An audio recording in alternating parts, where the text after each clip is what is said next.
Hi everyone, this is Aruna Arichami, Assistant Professor, Department of Information Technology, SNS College of Technology. In my lecture series today, we're going to see about the few concepts under the data structure. That is majorly we're going to discuss about the different types of our data structures. Let's go inside the slide. So what are the different types of a data structures? Before seeing that thing, what is the data structures? Data structure is nothing but the logical or a mathematical model to store the particular data in an organized manner. For that thing, definitely we need the data structure. So structure is nothing but the one organized way how we can store our data and retrieve the data in the easiest manner. While considering this thing, we have to specify the fourth thing, what type of organization we have to use, what type of a method can be used for organizing the data or accessing the data, and although we have to mention the degree of associativity, and also we have to give the processing alternatives for that particular information. This and all we have to consider while choosing the particular data structures. So what are the different data structures are available means primitive data structures and non-primitive data structures. Primitive data structure is a basic data structure to hold only a limited amount of data. If I want to store it in the large amount of data, I can go for a non-primitive data structures. In primitive data structures, it will have a four types. One is a integer, float, pointer, and the character. Integer can hold the 64 bytes if my architecture is a 64 byte. If my architecture is a 32 bit, then it can hold only the 2 bytes of a data. For example, int A can hold the 4 bytes of data. And also similarly, float can have the 4 bytes of data. And also pointer variable can hold only the address of the another variable.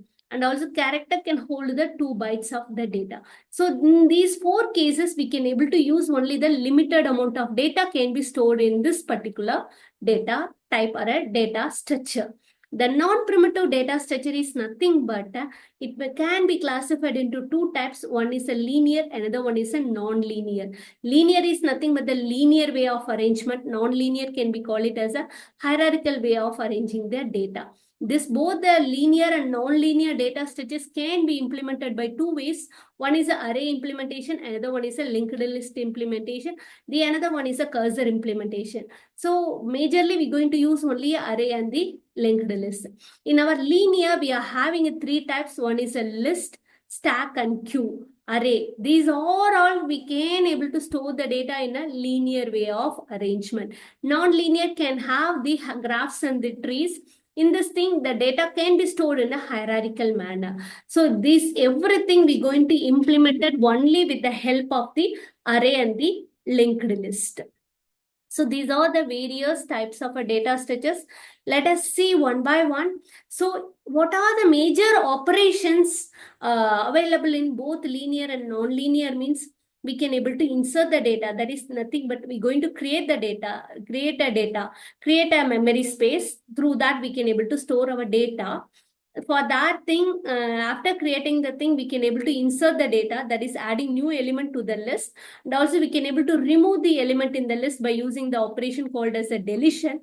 And also we're going to display the particular list, that is processing of each element in the list that could be displayed over here. That for that we are using a traversal. Whether my data can be present inside the list or not, that could be identified by using the location. By based on the location, we can able to identify, or based on the value, we can able to search it out. That operation can be done by search operation. And also we can able to combine the two or more lists together. For that, we are having a merging.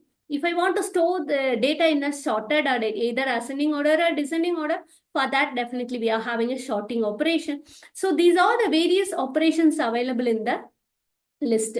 So this particular thing can be implemented by array and the linked list. The array can have the linear arrangement. Linked list also can have a linear arrangement. So in your array, this can be called it as a static data structures. Why we can say it is a static data means my memory can be a fixed one. If I allocate my maximum member array size will be 100 means that could be fixed. If I want to store only a 5 element or a 10 element, remaining memory can be a wasted one. Only out of 800 bytes or a 400 bytes, only we're going to use only a 20 bytes. So remaining 380 bytes or a 360 bytes is a waste of memory. So we couldn't able to use it for the another purpose. So these are the drawbacks in an array. So only we are going for a linked list. In linked list, it is a sequential array. And also we couldn't able to identify the random access, but in array we can able to pick the random value, randomly access the data. But here we have to go for a sequential. That is only drawbacks over here. And also here memory can be allocated only during the runtime. So that type of a memory can be called it as a dynamic memory allocation. By using a malloc function, we can allocate the memory at the dynamically. And also by using a free function, we can to deallocate the memory occupied for that particular node or a list. So these are the major thing can be used in an array and the linked list. And also it will have a head pointer, and also it will have a tail pointer. Head pointer always pointed to the first node. Tail pointer is always pointed to the tail node. And in array only we are having an index. Through the index value, we can able to exactly pick that particular value. If I want to pick the value of A, so definitely I could be under the array of 2. If I check the array of 2, then my value is A. But here, head pointer can contain the first node address. Through that, I can able to search the second node. Based on the address of second node, I can able to search the third node. Similar how I can go for only traverse, I can able to get the 10. So here for searching, it will be order of n, but here searching the order will be order of 1. So it will take only a limited time to search the data, but here it will take the certain amount of time to reach the data, or we going to search out the particular data. So only it will have the order of n. So these are the major advantage and disadvantage of the array and the linked list. Array is a very good data structure for searching algorithm. And also it will have a disadvantage, that is the insertion and deletion of an element. We have the certain data movements. If I want to insert the data, I have to move my data. After that only I can able to insert the data. If I want to delete the data, I have to prepone my data. So these are the major drawbacks over here, that only we have go for a linked list. In linked list, insertion and deletion is allows very quick manner. And also here one thing is searching is difficult, because here searching a data from first node to the last node. There we can able to, in array we can able to search the data in a random access manner. And also here definitely we need this sequential traversal from beginning of the list to the end of the list. For we have to search the particular element. Until found, we going to search that thing. So that is a major drawback in the linked list. So only most of the application they are using the array implementation. So what are the major benefits of using this thing is space for each item. It will store the more amount of space, and also time to perform the basic operation is very less. And also complexity can be reduced over here. So that is a programming effort and complexity is reduced. So these are the three major benefits of using this thing. So, and also I'm going to ask one thing. So we have to identify what type of a data structure is this one.